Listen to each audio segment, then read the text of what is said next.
ओम साई राम आप सभी को। आपके पार्टनर की क्या फीलिंग्स हैं चेक कर लेते हैं। एक जनरल रीड है, चैनल को लाइक एंड सब्सक्राइब ज़रूर कीजिएगा और अपने पार्टनर का नाम लिएगा इस रीडिंग को देखने से पहले। देख लेते हैं आपके पार्टनर की क्या एनर्जीज़ हैं आपके लिए। आपके पार्टनर की क्या एनर्जीज़ हैं आपके लिए। 5 ऑफ पेंटिकल्स,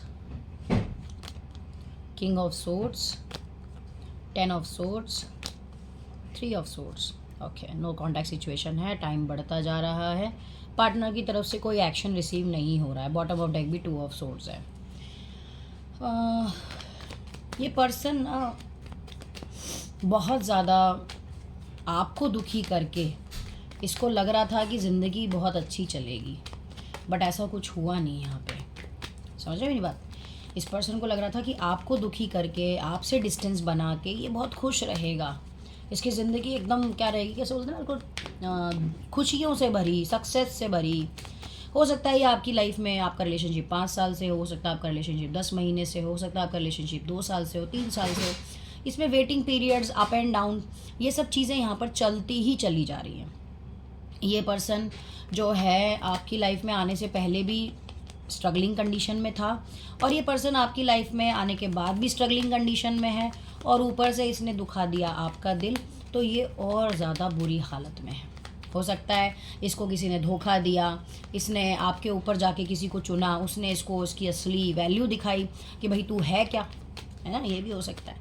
इसने आपका दिल तो तोड़ा। 3 ऑफ सोर्ड्स को क्लैरिफाई कर लेते हैं भाई, देखते हैं किसने इसका दिल तोड़ा। 3 ऑफ सोर्ड्स को क्लैरिफाई करो।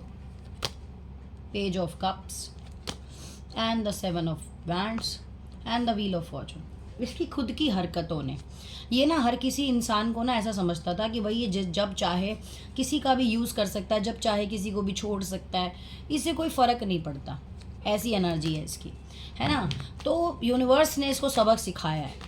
इसके हो सकता है कि इसके ज़िंदगी में इतने ज़्यादा कार्मिक सिचुएशंस लाके खड़े कर दिए, इसका करियर कहीं ना कहीं बहुत ज़्यादा स्लो डाउन कर दिया और इसकी जो ज़िंदगी है वो भी बहुत ज़्यादा यूनिवर्स ने क्या कर दी, ख़राब सी कर दी, है ना। इसने आप ये मिस बहुत करता है आपको। 5 ऑफ पेंटिकल को क्लैरिफाई करो एक बार।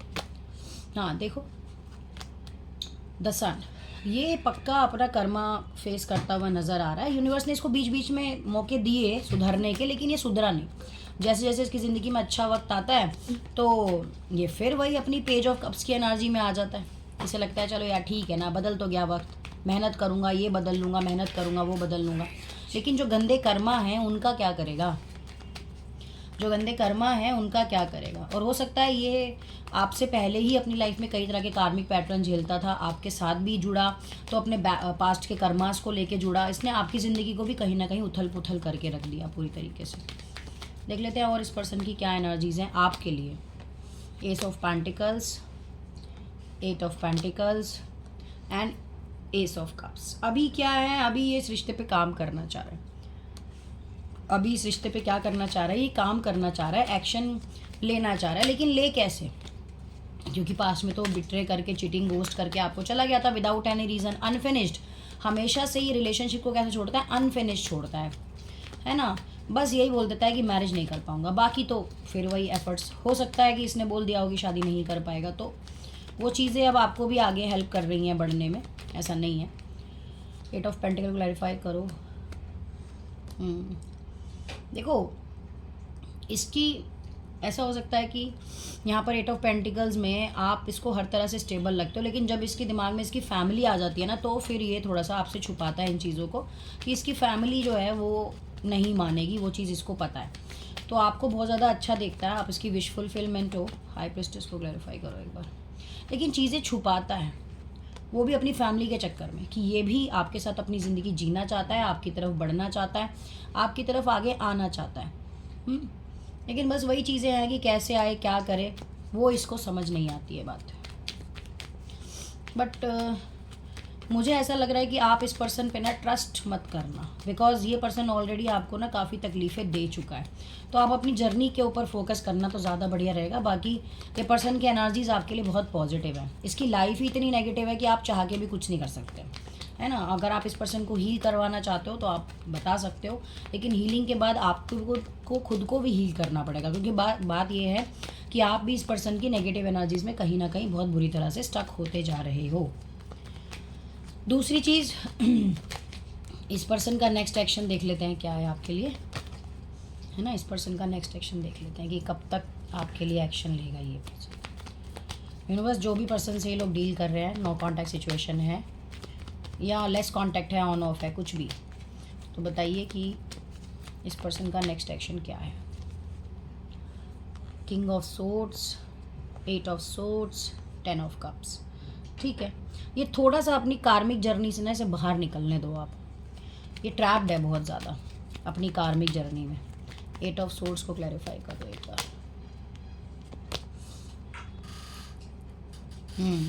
थोड़ा सा इसको आप इसकी कार्मिक जर्नी से बाहर निकलना, बिल्कुल इसकी इमेच्योरिटी से जब तक ये बाहर नहीं निकलेगा ना, तब तक इसे पता नहीं चलेगा कि क्या सही है क्या गलत है। भले ही इसकी अच्छी खासी उम्र हो, लेकिन बेवकूफ़ियों की कोई कमी नहीं है इसके पास। एज में आपसे छोटा भी हो सकता है, कई लोगों के लिए है ये, लेकिन यहाँ पर ये आपके लिए अक्टूबर तक डेफिनेटली एक्शन लेता हुआ नज़र आ रहा है। जो भी इस रीडिंग को देख रहे हैं, अक्टूबर के लिए आपका पर्सन जो है वो आपके लिए एक सॉलिड कमिटमेंट और एक एक्शन लेता हुआ नज़र आ रहा है। बिकॉज इसको ना कोई आप जैसा मिल नहीं रहा। वो कौन सा गाना होता है, आप जैसा कोई मेरी ज़िंदगी में आए, ऐसे, तो ये आना चाहता है। यस, बिल्कुल, ये अपनी फैमिली के अगेंस्ट में जाकर, क्योंकि यहाँ पर फैमिली इशू है, तो फैमिली के अगेंस्ट में जाकर हिम्मत करके एक्शन तो लेगा, छुपा के ही लेगा, लेकिन लेगा ज़रूर। हो सकता है ये ऐसा डिसीजन भी ले सकता है कि चलो मैं मैरिज कर लेता हूँ और फैमिली को बाद में बता दूंगा। ये पता नहीं किसके लिए रीड आया है, बट आया ज़रूर है। यही इसका एक्शन दिख रहा है। यस, ये यही करेगा। ये अपनी फैमिली को, अपनी मदर से, क्योंकि सबसे ज़्यादा मदर इशू यहाँ पर स्ट्रॉन्ग दिखाई दे रहा है, तो ये मदर इशू मतलब मदर को भी नहीं बता के उनके अगेंस्ट में जाके अपने ईगो एटीट्यूड में आके अपनी लाइफ के लिए डिसीजन ले लेगा और आपसे मैरिज करने की चांसेस हैं। आपको कमिटमेंट दे देगा और उसके बाद आपको बोल देगा कि मैं आपसे शादी कर लूँगा, बाद में फैमिली को बता दूँगा, और बता देगा फिर ये मैरिज करने के बाद। तो ये इसका नेक्स्ट एक्शन है और काफ़ी पॉजिटिव नेक्स्ट एक्शन यहाँ पे दिखाई दे रहा है मुझे। क्लेम ज़रूर करिएगा। इसके बाद इस पर्सन के चैनल मैसेजेस देख लेते हैं कि आपके लिए इस पर्सन की तरफ से क्या चैनल मैसेजेस आ रहे हैं।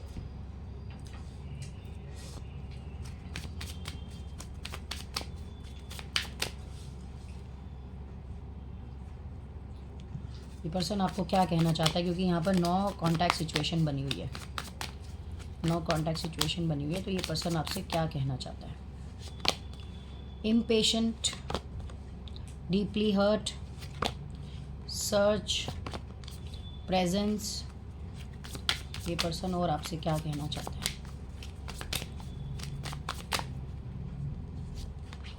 Spying, toxicity, unconditional love, bottom of deck, togetherness. देखो, ये पर्सन को ना ऐसा लगता है कि अगर ये आपसे मिलने के लिए ना बहुत बेचैन है, अगर बहुत टाइम से मीटिंग नहीं हुई या बीच में मीटिंग हुई थी लेकिन दोबारा मिलने के लिए बेचैन है ये पर्सन। इसको पता है इसने आपको बहुत बुरी तरह से हर्ट किया है, इस बार आपका ट्रस्ट ब्रेक किया है, किसी और की बातों में आ जाता है ये बार बार। हो सकता है इसके मेल फ्रेंड्स हो, फीमेल फ्रेंड्स हो, ज़रूरी नहीं है, बट यहाँ पर जो भी फ्रेंड है वो इसको अच्छे गाइड नहीं करते। आपके बारे में 24/7 सोचता है, स्टॉक करता है आपको बहुत ज़्यादा। अपने आपके उस अपने रिश्ते के बीच में जो इसका माइंडसेट इतना नेगेटिव हो रखा है ना, उसको ठीक करने की कोशिश तो कर रहा है ये पर्सन। अनकंडीशनली लव करता है, आप पे अपना हक जमाने की कोशिश करता है। इसको लगता है हक जमाने से यहाँ पर एक एनर्जी आ रही है, इसको लगता है कि आपको ये कभी भी बुलाएगा ना, आप इसके पास दौड़े चले आओगे, ये चीज़ है। लेकिन इस बार मुझे ऐसा लग रहा है, मुझे जो एक मैसेज यहाँ पर चैनल हो रहा है वो ये चैनल हो रहा है कि इसको ना आपको खोने का जो डर है वो कहीं ना कहीं इस पर्सन के अंदर आ गया है। टुगेदरनेस की एनर्जी है, ये आएगा आपके साथ, टाइम स्पेंड करेगा और फ्यूचर ये आपके साथ ही देखता है। कम्युनिकेशन की एनर्जी तो निकल के आ रही है चैनल मैसेज से, हिम्मत जुटा रहा है कि कैसे आपसे बात करी जाए। अब जो लोग सॉरी अब जो लोग अब क्या कहते हैं, जिनके बीच में थर्ड पार्टी सिचुएशन है, ये रीडिंग उनके लिए है। जिन लोगों के बीच में थर्ड पार्टी है, ये रीड उनके लिए है। अगर आपके रिलेशनशिप में थर्ड पार्टी है तो ये रीड आप देखिएगा, अदरवाइज़ आप इसको स्किप कर दीजिएगा। देख लेते हैं कि आपके और आपके पर्सन के बीच में अगर कोई थर्ड पार्टी है तो उनके बीच में क्या चल रहा है। 6 ऑफ पेंटिकल, फैमिली हो सकती है थर्ड पार्टी। यस, फैमिली है यहाँ पे, बिल्कुल यहाँ पर फैमिली थर्ड पार्टी है। कोई गर्ल तो मुझे नज़र नहीं आ रही है यहाँ पे फ़िलहाल। बहुत से लोगों के बीच में थर्ड पार्टी फैमिली ही है, तो उनके लिए अगर वो चाहते हैं कि ये फैमिली में अगर कोई मान जाए तो उसके लिए वो हमसे कांटेक्ट कर सकता है। यस, यहाँ पर फैमिली है, फैमिली की वजह से यहाँ पर जो रिश्ते हैं वो नहीं बन रहे, बिकॉज आप दोनों के बीच में रिलीजन इशू हो सकता है, कास्ट इशू हो सकता है, एज गैप हो सकता है, और इसकी फैमिली जो है ना वो यहाँ पर मैरिज के लिए नहीं मान रही है। तो आपकी और थर्ड पार्टी, आपके पर्सन की भी थर्ड पार्टी जो है वो फैमिली है। इस पर्सन ने आपके रिगार्डिंग बात करने की बहुत बार घर में कोशिश करी है, लेकिन इसको ना वहाँ से कोई अच्छा जवाब नहीं मिल पाता है डियर। 2 ऑफ सोर्ड्स को क्लैरिफाई करें। यस, इसकी मदर ना इसे अच्छे अच्छे ऑप्शंस दिखाती है, मदर इशू है यहाँ पे। यहाँ पर थर्ड पार्टी जो है वो इनकी मदर है, मतलब सॉलिड थर्ड पार्टी है ये। इसको थर्ड पार्टी मैं नहीं बोलती, लेकिन यहाँ आई फैमिली रही है, कोई लड़की आई नहीं रही। हो सकता है बहुत लोगों ने इतनी ज़्यादा मन्नतें मांगी है ना कि अपने पार्टनर की लाइफ में से उन्होंने थर्ड पार्टी को बिल्कुल पूरी तरह से रिमूव ही कर दिया है। फैमिली तो देखो थर्ड पार्टी में आती नहीं है, लेकिन सॉलिड थर्ड पार्टी इसे भी बोलते हैं। यहाँ पर मदर का इशू जो है ना वो बहुत ज़्यादा स्ट्रॉन्ग है। मदर की वजह से ये रिश्ते जो है ना नहीं बन रहे। पता नहीं इनकी मदर को क्या परेशानी है, चेक करें ज़रा इनकी मदर को क्या परेशानी है। इनकी मदर को है क्या परेशानी। Night of swords, 8 of pentacles, the chariot. ओहो, इनकी मदर को लगता है कि अगर इनका बेटा अपनी मर्ज़ी से शादी कर लेगा तो वो इनके परिवार को छोड़ के चला जाएगा, इनकी सुनेगा नहीं, उस लड़की की ही सुनेगा, हमारी सुनेगा ही नहीं। हाँ, यही है, इसकी मदर को अपने बेटे को खोने का डर है भाई। हाँ बिल्कुल बिल्कुल, इसकी मदर को, जो आपके पास पर्सन की मदर है, उनको अपने बेटे को खोने का डर है। तो भैया ये तो अरेंज मैरिज में भी होगा, ये लव मैरिज में थोड़ी हो रहा है, ये तो अरेंज मैरिज में भी होता है आज के टाइम में। ये तो कोई बहुत बड़ी बात नहीं है ना। या तो बेटा लड़की छोड़ता है या परिवार छोड़ता है, और आज के टाइम में लोग परिवार ही ज़्यादा छोड़ते हैं, है ना। बेटा बीवी कौन छोड़ रहा है, कोई नहीं छोड़ता। कहने की बातें हैं, वो जब सिनेरियो सेपरेशन के आते हैं वो बड़े अलग सिनेरियोज होते हैं सेपरेशन के। वो तब होते हैं जब वाइफ भी बिल्कुल अंडरस्टैंडिंग नहीं होती। लेकिन यहाँ तो आपके पर्सन की आप चॉइस है, चॉइस मतलब पसंद है ना। वो आपके साथ अपनी डेस्टिनी देखता है, आपसे प्यार करता है, आपके बिना वैसे भी नहीं रह पा रहा हो। तो इसकी मदर को यही डर है और इसी वजह से वो शादी नहीं होने दे रही है। कास्ट कल्चर का मुझे कोई इतना फोबिया इसकी मदर के अंदर नहीं दिखाई दे रहा है अभी फ़िलहाल के लिए। जो मेरे पास एनर्जी आई है, एनर्जी यही है कि मेरा बेटा मेरे हाथों से निकल जाएगा। ओहो मम्मी जी, ये तो बड़ी गलत बात है आपकी, ऐसे तो काम नहीं चलेगा। तो देखते हैं, अगर जो लोग चाहते हैं कि इनकी मदर मान जाए और आपके पास मदर का कोई फ़ोटो वगैरह है तो आप हमसे हीलिंग करा सकती हैं, ठीक है, हमसे हीलिंग करा सकते हैं ताकि फैमिली जो है मान जाए। अब यहाँ पर जो नेक्स्ट रीड है हमारे पास वो है मैरिड लोग जो कि किससे गुजर रहे हैं, सेपरेशन से गुजर रहे हैं। मैरिज में किससे गुजर रहे हैं, सेपरेशन से गुजर रहे हैं। ये रीड उनके लिए है, मैरिज में है लेकिन सेपरेशन से गुजर रहे हैं। मैरिज में है लेकिन सेपरेशन से गुजर रहे हैं। The moon, the 2 of swords, 6 of pentacles, page of swords and bottom of deck king of wands. भाई देखो यार, जो लोग मैरिज में सेपरेशन से गुजर रहे हैं ना, उनका रीज़न ही फैमिली बन रहा है दोबारा से। या तो लड़की के घर वालों का इन्वॉल्वमेंट बहुत ज़्यादा है, या फिर लड़के जो हैं उनके घर वाले जो हैं वो आपको वहाँ पर रहने नहीं दे रहे हैं। द मून को क्लैरिफाई करो। 3 ऑफ वैंड्स, 8 ऑफ वैंड्स। बिल्कुल बिल्कुल बिल्कुल, आपके पति और आपके बीच में इंटरफेरेंस बहुत ज़्यादा है, गॉसिपिंग है यहाँ पर, है ना। आपके खिलाफ अगेंस्ट में आपके भड़काना कि ये है, ये वो है। और दूसरा हो सकता है कईयों की एक जो मदर इन लॉ है बहुत ही अजीब हैं, और ऐसा भी बोलती नज़र आ रही हैं अपने बेटे को कि इसको छोड़, हम तेरे लिए कोई अच्छा रिश्ता ढूंढ देंगे। कीड़े पड़ेंगे। आगे क्या है यहाँ पे, जो भी एनर्जीज़ हैं, किसी की बेटी का घर ख़राब करना अच्छा नहीं है, तो कर्मा तो मिलेगा ही नहीं, ये बच तो सकती नहीं है अगर ये ऐसी हरकतें कर रही हैं तो। दूसरा, आपका हस्बैंड जो है वो पहले तो घर वालों की बातें नहीं सुनता था, लेकिन मेरे को ऐसा लग रहा है कि धीरे धीरे इस पर्सन को या तो कुछ खाने में मिला के खिला दो या कुछ भी कर दो, बेटे को अपने कब्ज़े में रखो, उसके माइंड को कंट्रोल करो। ऐसी चीज़ें भी कईयों की मदर इन लॉ की तरफ से आ रही हैं। कईयों की मदर इन लॉ हो सकता है इन चीज़ों में रहती हैं। फ़िलहाल ये पर्सन आपके लिए कुछ करेंगे जो मैरिड लाइफ में है। देखो, अगर यहाँ पर सेपरेशन का या कुछ ऐसा मैटर फाइल हो चुका है, जैसे आप सेपरेशन में रह रहे हैं और ये पर्सन आपको कोई एक्शन नहीं ले रहे हैं आपकी तरफ, टू ऑफ सोर्ड्स, लेकिन मैटर अभी तक आपका लीगली फेज पे नहीं गया है, मतलब आप वेट कर रहे हो रिश्ता ठीक होने का, तो यार थोड़ा सा रिचुअल वगैरह की तरफ आप बढ़ो यार। कुछ पहनो हाथ में, कुछ पहनो, अपने लिए कुछ करो, तभी चीज़ें बनेंगी। क्योंकि यहाँ पर ना ये चीज़ें हो नहीं रही, ये चीज़ें करवाई जा रही हैं। इसलिए उस नेगेटिव एनर्जी से अपने रिश्ते को बचाने के लिए आपको कुछ तो एफर्ट्स करने पड़ेंगे। यस, कुछ तो एफर्ट्स करने पड़ेंगे, तब जाके चीज़ें जो है ना वो आपके फेवर में आएंगी। आपकी मदर इन लॉ जो हैं वो इस रिश्ते को ख़त्म करवाने में पूरी एनर्जीज़ लगा के बैठी हुई हैं, और ये भी कह रही हैं अपने बेटे को कि उसको छोड़ और मैं तेरे को अच्छी लड़की ला के दूँगी। यहाँ पर आपके हस्बैंड जो हैं वो भी थोड़ा सोच रहे हैं। ये उनके लिए रीड है जो अभी तक लीगली मैटर में नहीं गए हैं। ये उनके लिए रीड नहीं है, क्योंकि उनके लिए रीड नहीं आ रहा है, क्योंकि अगर आता तो 10 ऑफ सोर्ड्स वगैरह की एनर्जी आती। ये उनके लिए रीड नहीं आ रहा, ये उनके लिए रीड है जो अभी बैठे हैं आराम से और सोच रहे हैं कि चीज़ें बन जाएंगी।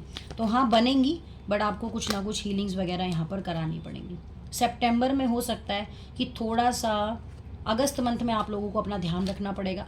सितंबर में यहाँ पर आपके हस्बैंड जो हैं वो आपके लिए काफ़ी पैशनेट होंगे और अपने घर वालों के अगेंस्ट में भी जा सकते हैं। ये रीडिंग कुछ लोगों के लिए आई है कि सितंबर में यहाँ पर कई लोगों का जो है ना पैचअप होगा, बट मदर इन लॉ का इशू बहुत ज़्यादा स्ट्रॉन्ग है डियर, और वो भी गलत तरीके से। ठीक है, तो एनर्जी को लाइक एंड सब्सक्राइब ज़रूर कीजिएगा, चैनल को सब्सक्राइब कीजिएगा, शेयर कीजिएगा अपने दोस्तों के साथ, ताकि ये रीड उन तक भी पहुंच पाए। ओम साईं राम।